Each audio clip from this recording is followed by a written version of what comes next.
Now, sometimes a side character can be so good that they completely outshine the main cast and instantly become a fan favourite. However, because their debut games aren't about them, they don't exactly get enough time in the spotlight, much to their fans' understandable disappointment. But fortunately, not every amazing side character is doomed to be an eternal sidekick, as some developers are smart enough to recognise their potential and turn them into stars of their own with spin-off titles. And that's what we're here to talk about today, as I'm Jules. This is WhatCulture.com, and these are 10 video game side characters that got their own better spin-off.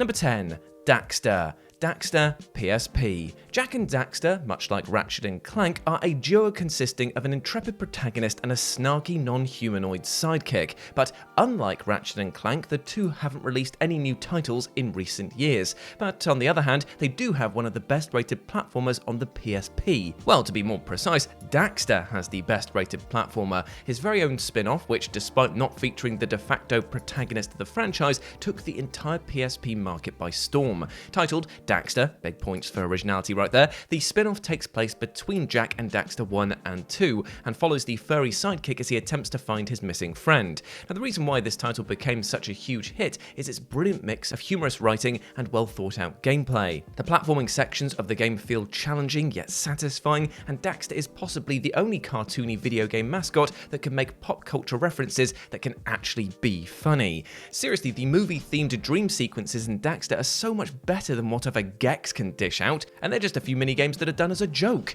Maybe it shouldn't be the Gecko who gets a remake. Number 9, WARIO, WarioWare. The idea of an evil Mario that eats garlic and fights with burps and farts sounds so ridiculous that of course it's amassed a huge following over the years. Indeed, Wario has become more than just a cameo appearance in Super Mario Land 2 over the years. He's built an entire empire on his goofy antics and greedy personality. Matching the ridiculousness of his character, the appropriately named WarioWare series is one of the craziest and most beloved rhythm game franchises ever. It's an utterly chaotic collection of mini-games that aims to confuse and surprise each time a new challenge appears on the screen.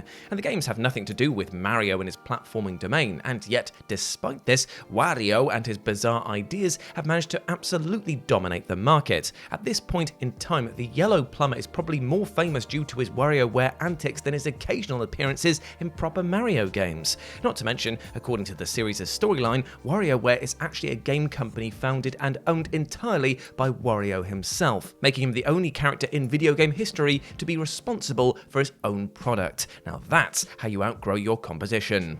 Number 8, Zero, Mega Man Zero. The mysterious Zero has captured the hearts of Mega Man's fan base ever since his debut appearance in Mega Man X, and it's pretty easy to see why, as his design just screams the embodiment of cool for any kid that grew up in the 90s. The massive wave of appreciation for Zero's character led to Capcom releasing an entire series based around him, and when compared to the later iterations of the Mega Man games, Mega Man Zero, well, pretty much squashes its predecessor. The Zero games are hailed within the Mega Man community for their higher difficulty level, as well as their ability to capture the feel of the early versions of Mega Man itself. The spin-off series also features an entire new storyline that expands on the world of the games as well as Zero himself, making him a much more complex character than the mostly silent protagonist of the originals. Overall, between an aloof protector of humanity with a badass ponytail and a goofy child robot created by a somewhat incompetent inventor, it's pretty obvious which character would have a better game. Number 7, The Pigs, Bad Piggies. If you were a phone owner back in 2010, chances are that you had Angry Birds installed on it. The game was a massive hit back in the day, becoming popular enough to receive plenty of spin-offs, including a Star Wars one of all things. However, the true hidden gem of this fever dream of a franchise is the 2012 spin-off about the series' antagonist, the Pigs. Yes, the titular Bad Piggies have their own spin-off, where instead of throwing a bunch of spherical birds at random assortments of bricks and planks, you can use the aforementioned bricks and planks to build wacky structures that help you complete levels. The system is surprisingly complex, especially when you consider the game is an offshoot of a series where the peak of all technology is a comically large slingshot. You can build vehicles, planes, and even make makeshift robots to reach your goal. Basically, anything your imagination can come up with. It's a really fun mobile game that completely strays away from the somewhat stale formula of the original series. Not to mention, the piggies are far more likable than their grumpy avian rivals. Number 6, Spectre Knight, Shovel Knight, Spectre of Torment. When Shovel Knight first came out, it received critical acclaim as being one of the best platformers of 2014. Its retro-style graphics combined with solid mechanics and a silly but lovable cast of characters made it an instant classic. The titular Shovel Knight was definitely a fan favourite, however the rest of the wacky knights he had to go up against made a mark as well. Each had something unique to offer with their gimmicks and personalities, which is why a handful of them ended up getting their own games. Starting with Plague Knight and ending with King Knight, the Shovel Knight series features 3 distinct spin-off games that focus on Shovel Knight's enemies, and the best one of them all, though even better than the original Shovel Knight, is the Spectre Knight campaign, Spectre of Torment. The spooky Knight's special abilities like wall climbing and dash attacks make him a particularly fun character to play as. The game also managed to expand upon the character's backstory, making him the most sympathetic of all the knights, despite starting off as a pretty bland antagonist. He may be a ghost, but his game is a living masterpiece.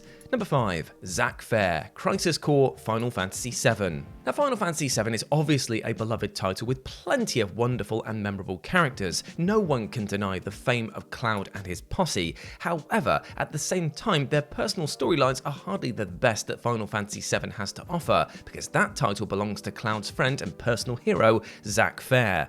Although he was only briefly introduced in Final Fantasy VII, ZACK Fair, the soldier who became Cloud's inspiration, had always been someone who piqued the player's curiosity. In order to satisfy it, Square Enix eventually released a spin-off about Zack that answered most of the questions that people had. Called Crisis Core, the game stars Zack and focuses on his involvement in the Nibelheim incident. The story is a fascinating dive into one of the greatest mysteries of Final Fantasy VII, and it honestly presents the events of Nibelheim far better than even the original game. Even if you played Final Fantasy VII, the twists and turns that happened across Zack's journey in Soldier can still surprise and shock you. I mean, there's a reason why even Cloud is a fan of this guy, right? Number 4. Miles Edgeworth, Ace Attorney Investigations, Miles Edgeworth 2. Now, anyone who's played Ace Attorney can testify to the greatness of Miles Edgeworth. The name alone is already a stroke of genius, but combine it with Miles's uncompromised set of morals and his cartoonishly villainous retorts in court, and you end up with one of the greatest arch-nemeses or foe that a main character could ask for. For the longest time, Miles Edgeworth played second fiddle to Phoenix Wright, but in 2009, Capcom decided to finally give him his own game. And although the first iteration of the spin-off wasn't anything to write home about, the sequel is definitely one of the best games in the entire Ace Attorney franchise. The game's writing, in particular its ability to convey a genuine sense of urgency during intense moments, is like nothing else in the series. It's full of exciting and unexpected plot twists that befit Edgeworth's persecutor role very nicely. Unfortunately, the game was never released outside of Japan, so unless you know how to speak Japanese, you'll have to learn how to apply a fan translation to your copy. But the extra work is well worth it, as it's the best fun a person can have in a digital courtroom setting. Number 3. BILLIE, Death of the Outsider. Death of the Outsider is an unexpected spin-off of Dishonored 2 focused on the character of BILLIE, the right-hand woman of the infamous assassin Dowd. Though Corvo and Emily are the iconic duo of the series, this pair of D and B definitely deserve recognition as well. The two members of the Whalers, a group of supernatural assassins responsible for the Empress's death in Dishonored 1, embody the dark and magical parts of the game, which is exactly what Billie's spin-off capitalizes on. In the game, you play as Billie, who tries to learn more about the godlike entity known as the Outsider and get rid of him once and for all. The story unearths some of the most intriguing mysteries of the Dishonored series, although truth be told, it's actually its main selling point. You see, unlike Dishonored games, Death of the Outsider gives you access to all your special powers right off the bat, and thanks to Billie's ability to regenerate mana, you can use them as much as you want. Oh, and there's also no chaos system, so you can go on a merry killing spree with all of your powers and not need to worry about the consequences. Brilliant. Number 2. Diddy Kong, Donkey Kong Country 2, Diddy's Kong Quest. According to the old Rare developers, the decision to ditch Donkey Kong and make his sidekick Diddy the star of the sequel was completely deliberate. The team wanted to surprise the player and show them that they did not have to rely on their main character in order to make a successful franchise.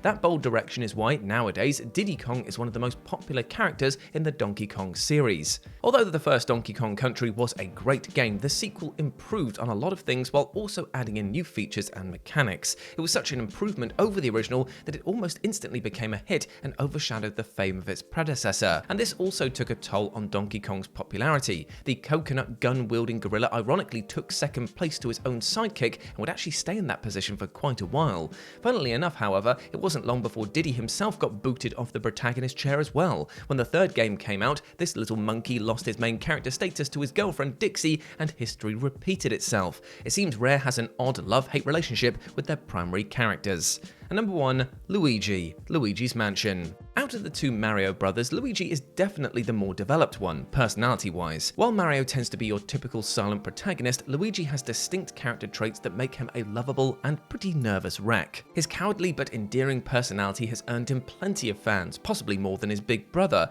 and yet he still takes second place to Mario in most games. One of the few exceptions, though, is Luigi's Mansion, which, despite being so radically different from Mario's platformers, has earned a huge following thanks to its unique atmosphere that perfectly synergizes with the cowardly character of its green protagonist. Though no one would expect a spooky, almost horror-like spin-off to be a successful idea, Luigi's Mansion is definitely a massive success. Its third installment was one of the most popular games on the Switch at the time of its release, and you know what? It's easy to see why. The premise of a faint-hearted plumber having to overcome his fear to rid his new home of ghosts is a simple yet ingenious idea that makes good use of Luigi's established character. Not to mention, it's just plain old fun to vacuum up ghosts and wads of cash wherever you go. And there we go, my friends. Those were 10 video game side characters that got their own better spin-offs. I hope you enjoyed that, and please let me know what you thought about it down in the comment section below. As always, I've been Jules. You can go follow me over on the social medias where it's at RetroJ, but the O is a 0, and I hope to see you over at Future Game Show, or FGS, where I'm doing all of my gaming content going forward. But before I go, I just want to make sure that you're treating yourself well with love and respect, my friend, because you deserve all the bloody best, and do not let anything or anyone else tell you otherwise, alright? You are a massive ledge, and I hope you're smashing it today. Big love to you. As always, I've been Jules. You have been awesome. Never forget that, and I'll speak to you soon. Bye.